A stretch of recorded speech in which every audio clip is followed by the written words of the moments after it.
So why would you go somewhere where you wasn't wanted and you were monitored? People were watching out for you like you were in prison. So you've been to prison and you come and go to school and you're treated like if you was in prison. It's not the same, it's different, and no child wants to feel that at a young age. And parents don't come up, they don't speak, they don't really say anything. They just go with the motion because they don't know their rights. And for me, it was different because I had people speak up for me. They were very verbal, and what they said, they got their point across, which made it different for me. So after he was murdered, I was going through a really tough time in my life, and I couldn't find the balance with school and just juggling everything. And I was involved in an incident in school where I had played a part in a fight, but the principal had took statements and students said that I didn't, and I wasn't proven guilty, but I was still pushed out of school because they interpretation or vision changed of me because I was involved with it. I was with the same kids that I was raised with in the same neighborhood. I knew these kids for my entire life, but to be hanging with them was like separating from the group. Like to go in school, you're divided. Like you know who you hang with. If you hang with the smart kids, you hang with the smart kids. If you hang with the kids who want to goof off, that's what the teacher's gonna view you as. So I hang with those kids that goofed it off that day, and I received their punishment, and I didn't like it. It was my first time. I felt like a warning would have been okay, but to them, that wasn't okay. It was either I was with them and I was going to do better, I was expected more of, or I was just gonna fall victim to what the other students were doing, and that's what happened. And so in a real sense, Ms. Patuka, these are the students that you're working with, that you're trying to reach out, that somehow are not yet in the prison system, but because of some of the things that she indicated that are happening in their own lives, that they're almost destined to that, and you believe that you recognize that, and you've got some program that can deal with that. What are some of the first things that you do in reference to your program, Ms. Patuka? One of the most important things, I think, is that we work to reshape the way that people view harm. Because that's one of the biggest issues in the system, is that when a perceived harm is done, when a young person does something wrong, immediately they're criminalized. And we have to look at harm in the same way that we would want people to look at us if we create a harm, with forgiveness, the ability to learn from your mistakes.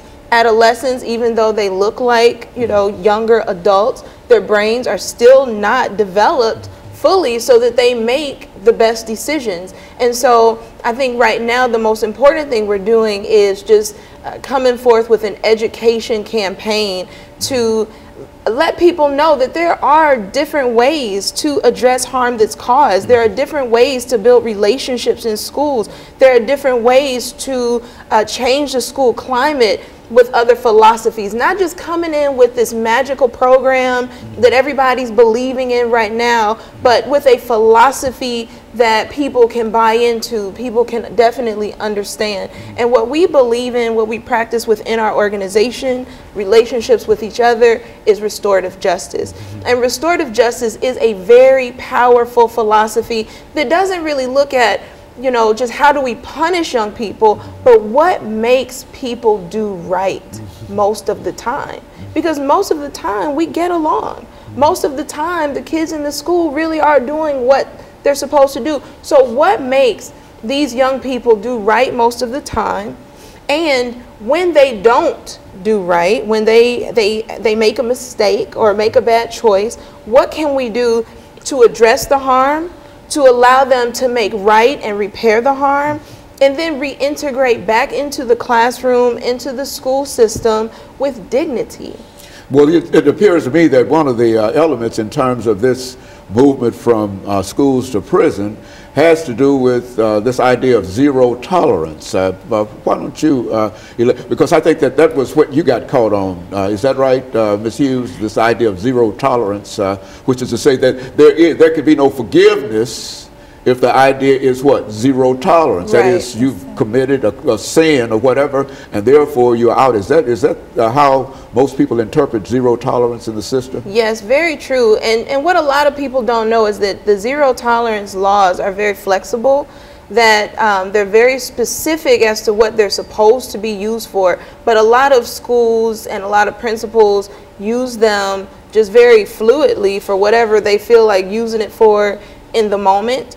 It's not implemented consistently across schools. It's not implemented consistently across districts.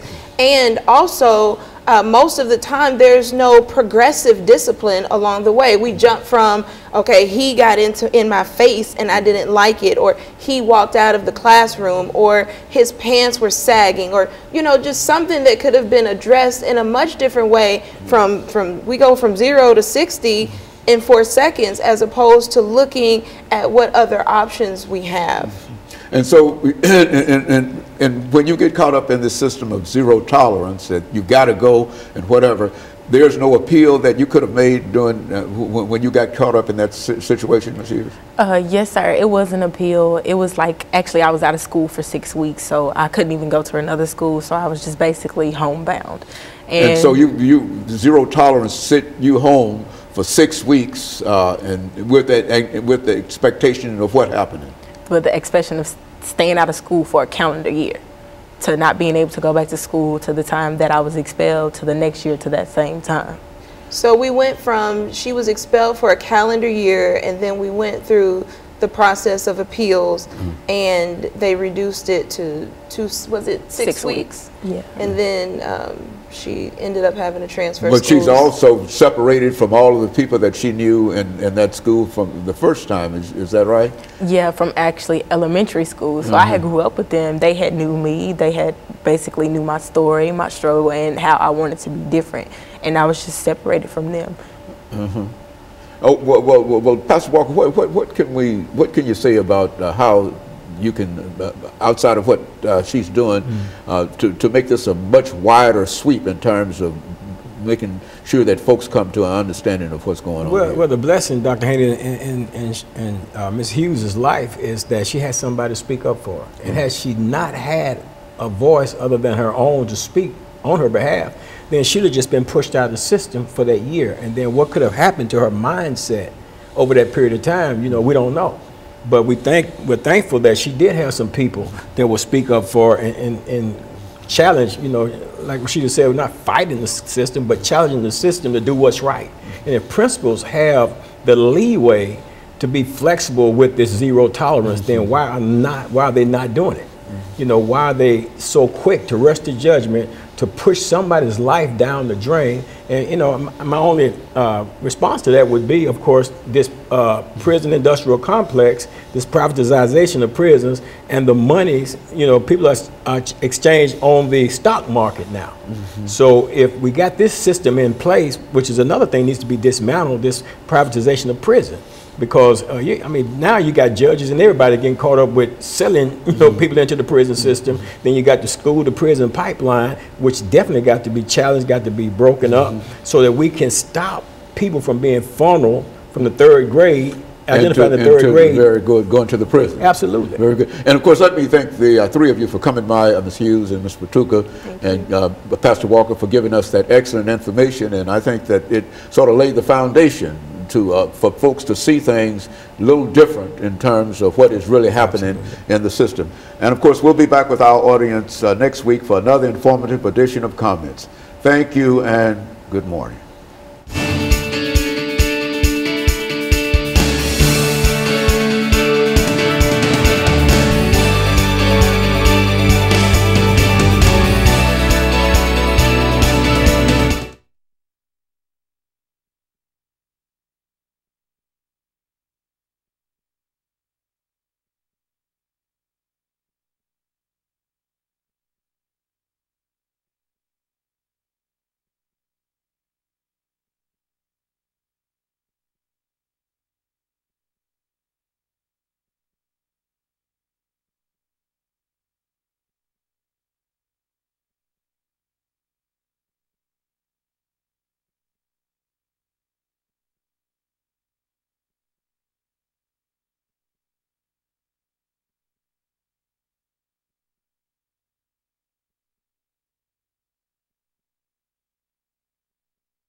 Thank you and welcome to the show this morning.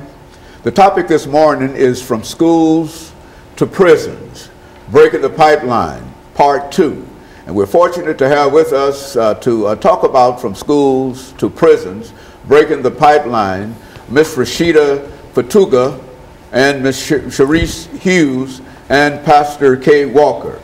Let me welcome all three of you to the show this morning, Ms. Fatuga, and to tell you how delighted we are to have all three of you with us this morning to talk about a topic that I believe to be very, very important, and I'm sure that you also, excuse me, believe it to be very, very important, Ms. Fatuga, because you've been involved with this problem for quite a while. Yes. Why don't let us start off, Ms. Fatuga, by having you to give us some information about your background, your education, and some of your experiences, and Ms. Hughes will be able to give us similar kind of information, and Pastor Walker will be able to wind us down for this first six-minute segment, and then we'll get into doing the second segment, the issues dealing with from schools to prisons, breaking the pipeline, and et cetera. Why don't you start us off, Ms. Fatuga? Okay, well, thank you first for having us on the show this morning. My name is Rashida Fatuga, and I am the founder of Gideon's Army, Grassroots Army for Children. We are a grassroots organization that focuses on dismantling the prison pipeline. Grassroots meaning that we are people who are affected by this issue, who are advocating for change. I graduated from Vanderbilt University, Peabody College. My major is elementary education and child development. And I love Nashville so much that I decided to stay and really just give back to this city because I was given so much as a student in college. And so I stayed and became a school teacher at Metro Public Schools for 7 years. And then I left the school system and just started to really do a lot of research to understand a lot of the issues that I saw our kids having once they got out of elementary school and into middle school and high school. And I came to understand that there was a systemic issue that really needed to be addressed. Very good. Now, Ms. Hughes, what about you? Give us some information about your background, your education, and in a real sense, how you got to where we are now. Okay, well, my name is Masherika Hughes, and I'm part of Gideon's Army nonprofit program, and I deal with mostly the teens, and I do little events called Peace Project. So every month we just come up with something to do, team-based, everything run by teams. I am a senior in high school this year.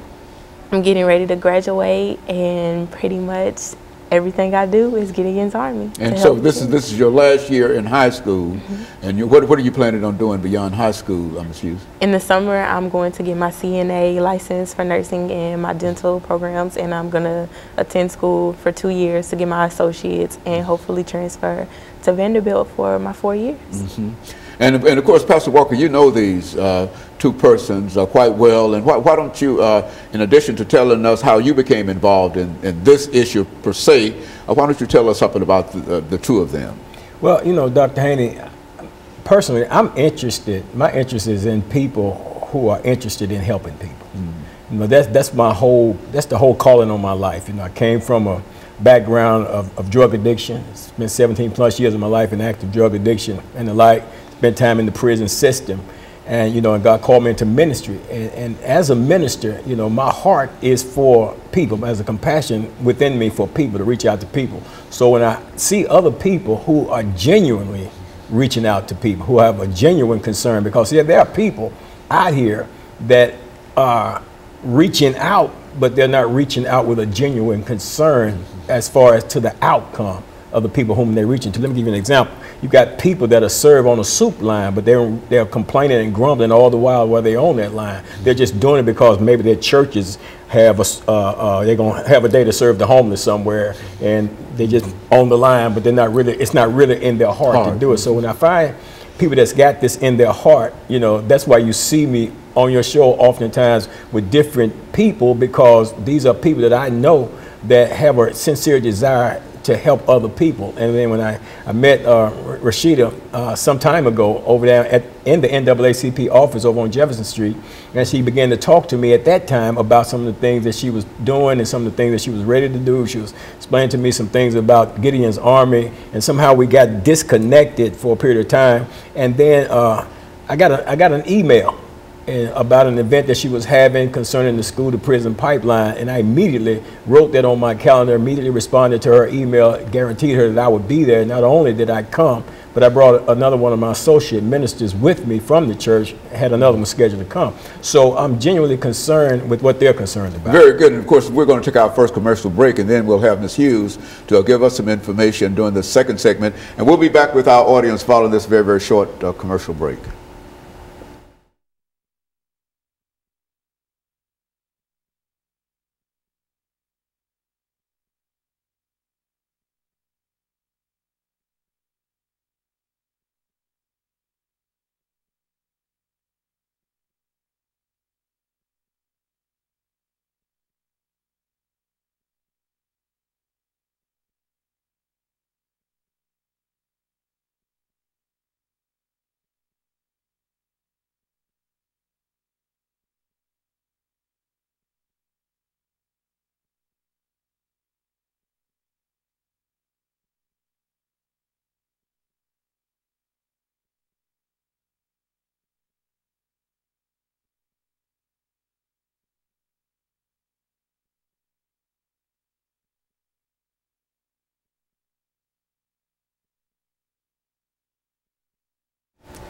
Thank you and welcome back to the second segment of the show for today. We're talking to Ms. Fatuga, Ms. Hughes, and Pastor Walker, and the issue is from school to prison, breaking the pipeline. And all three have given us excellent information in reference to some of the issues faced by many of the young people involved in public education today. And I think that, Ms. Hughes, you could give us some information about your background and your education and what you think about this whole idea of going from what? From prison to, from school to prison. Let's talk about it from that perspective. Okay, my name is Masherika Hughes and I am a senior in high school, but the road to actually be a senior has not always been easy. I have always been faced with conflicts and obstacles to get over, and let's just say the school system has not made it easy for me. My junior year of high school, I had experienced something where I had played part in a fight, but I wasn't really at fault to be accused enough to be put out of school, but I was, and as of the zero tolerance in MMPS schools, I was kicked out for a calendar year. I appealed it and I was kicked out for 6 weeks, and I was able to return back to a troubled high school or a transition school where I received my education to become a senior now with behavior students, and I just didn't like the way that I was placed. Like, it wasn't right. It was like they moved me from being a IB honor student to taking standard classes. Do you find, Ms. Fatuga, her story familiar in terms of these transitional schools and transitional kind of situation? And say something in reference to that. It's very familiar. There are a lot of students who have infractions, and instead of them being dealt with in the classroom or even in the office, they're pushed out of schools, pushed into from expulsions, suspensions to alternative schools. I do know that Metro Public Schools is working on their alternative school program, and I want to acknowledge the work that they are doing and the support that they've even given to Gideon's Army as we get out in the community and do the work. However, right now there is an issue, and it's a national issue. It's not just Metro Public Schools, it's not just the state of Tennessee, but nationally there's an issue with zero tolerance where our students are being pushed out for a lot of reasons that are ridiculous, and they are not consistent across race. They're not consistent across the school districts, even across schools, even as it's dealt with from teacher to teacher. What the research does say is that kids are funneled out of the classroom and into the office at an unfair rate. And once they get to the office, it's pretty consistent how they're suspended and expelled. However, we know that this definitely affects Black children, especially Black males, more than any other demographic. And that's when you control for behavior, for socioeconomic status. So it doesn't necessarily matter what they've done or what their economic status is, it's still very racially biased, and it's not necessarily white teachers doing this to black children. It's just an issue where our boys are being funneled out of the school. In this case, Mashirka was caught up in that same system, which is unfortunate. Like she said, she was an IB student. I was involved at that time. I looked through the accounts that other students had written where they said she did not do it, or she tried to stop the fight, that it had nothing to do with her, and still they wanted to suspend her for a calendar year, and she would have been suspended for a calendar year had we not appealed it. And even with the appeal, we got a 6 weeks, and I think we really should have taken it to one more level, but you know, that's parental decision. Do you find that that is general, the suspension for that period of time, for a calendar year, and how detrimental from your own experiences can that be to a student? Suspending a student for any amount of time, expulsions, it's proven to be ineffective. Research says it is the most ineffective form of discipline in schools, and yet it's the most widely used. And we've known that since, I think, one of the first studies was done by the Children's Defense Fund in 1975. So we've known this for a long time, but you know, resistance to change from the system, even resistance to change from the community, because it's what we're familiar with. So a lot of times we say, well, these kids are bad. We need to just get rid of the kids who are causing trouble. But people don't look at things from a systemic perspective, understanding that everybody is functioning within this system the way the system is designed. And so we really have to take apart what's going wrong in this machine, so that everybody and everything functions, so that our young people, all of our young people, not just the black students, not just the white students, but so that everyone is successful. And so, Pastor Walker, looking at from your own experiences, how would you assess some of the things that are happening to our young men, especially? Because I think that while certainly Ms. Hughes' example is what happened to a female, but what about some of the young men that are caught up in the same kind of transitional kind of suspension kind of thing? Dr. Haney, I would imagine that it's happening in even greater numbers when it comes to the young males. I think they have the greatest incidences. I don't have the stats on that of being kicked out of school. You know, they call them expulsion. I call them kicked out. You know, because when I got kicked out of the school, I was kicked out of the school system. I had no chance to go get an education. As a matter of fact, I went into the military, went into the Navy, and ended up with a GED through OIC after I got out of the Navy. Those were options that were available to me then. You know, you throw a child out of school now, the options are limited, the peer pressures are there, then they get caught up in gangs and all kind of different other things. And that's the whole design of the system, to funnel them out of the school system into a negative setting somewhere away from the school system. You run into a lot of young black males, especially through my time going in and out of the prison system. I'm constantly out River Bend prison. You got to run into a lot of young black males that can't read, can't write. And one of the reasons for it is because they're not being taught while they're in school, because maybe you got a behavior issue that nobody cares to have enough compassion and concern to deal with and address. So as soon as a child gets in any kind of trouble, then zero tolerance kicks in. You get rid of the so-called bad apple. So now this so-called bad apple is in society with a mindset that says, I don't care because you didn't care for me. And that's what we're instilling in our youth when we do that type of stuff. When it comes to Ms. Hughes, it's becoming dear to my heart, because I have a granddaughter that's about to graduate from high school, and perhaps she didn't go through a lot of the things and experience some of the things that she experienced. And there are a lot of people with that mindset that says, well, it doesn't affect me and mine, and let them deal with it. But you can't have that mindset, because if it's affecting her, then it's affecting all of us. And all of us should be involved and come to, you know. Very good. And let's take this second commercial break, and we'll be back with our audience following this very, very short commercial break.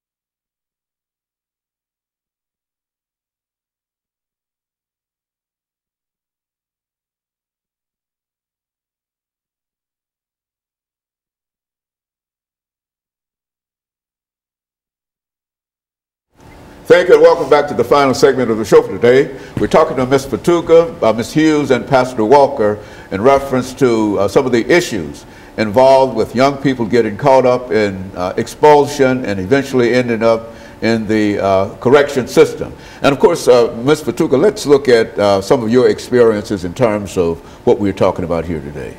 Okay. Well, I think one thing that I did want to bring up is that there are a lot of things that can be done to stop and destroy the prison pipeline at its roots. We've done a lot of research, and so we understand that number one, zero tolerance policies have to be addressed.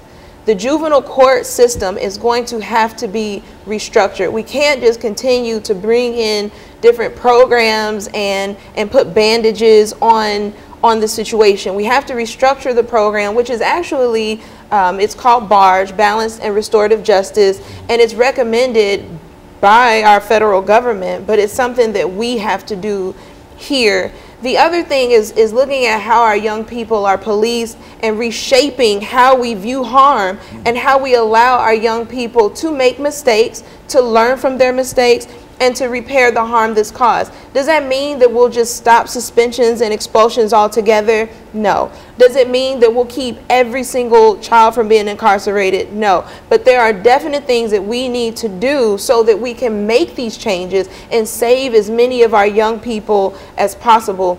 And so we're launching a really big campaign. The young people have named it Set Your Own Bars. That they don't have to answer to these statistics. They don't have to become a statistic. They don't have to prescribe to the youth violence and all of these things. And they don't have to bow down to this system of oppression of this actual prison pipeline that's funneling them, that they have the power to make the changes that need to be changed. And so phase one, which is what we're in right now, is educating the community and building a stronger base of young people to participate. We've got some really amazing high school and college students who are leading the way, paving the way, but we can always use more. We can always use more hands. And who knows better what is happening than the young people who are in that system? Ms. Hughes, when you think about some of the things that Ms. Fatuga has said here, can you build your own experiences into how you felt when you were expelled from the school system? I mean, what kind of emotions overwhelmed you during that time, and how long did you feel depressed and et cetera in reference to that? And what negative impact do you think that this had on your life? Well, I think the negative impact that it had on my life was it took me away. It took me off track. I wasn't able to finish and have the grades and apply for the colleges that I wanted to, or attend the things that I wanted to attend as a senior. I haven't been to prom. I haven't really did anything senior-wise, like senior week or anything like that. But I think when she said us naming our campaign Set Your Own Bars, even though that happened to me, I have always set my own bars. I have to want more for myself if no one else wants it for me. So we're just doing things with teens to get them out so they can be able to set their own bars. Like, it's a difference to set bars for somebody, but to set them for yourself and to want that for yourself is different. It's nothing wrong with having encouragement or someone to back you up, or just friends, someone to lean on, a shoulder or anything. So we have peace projects going on, and we're meeting every once in a while, and we're just coming up with strategies on how to deal with life in general.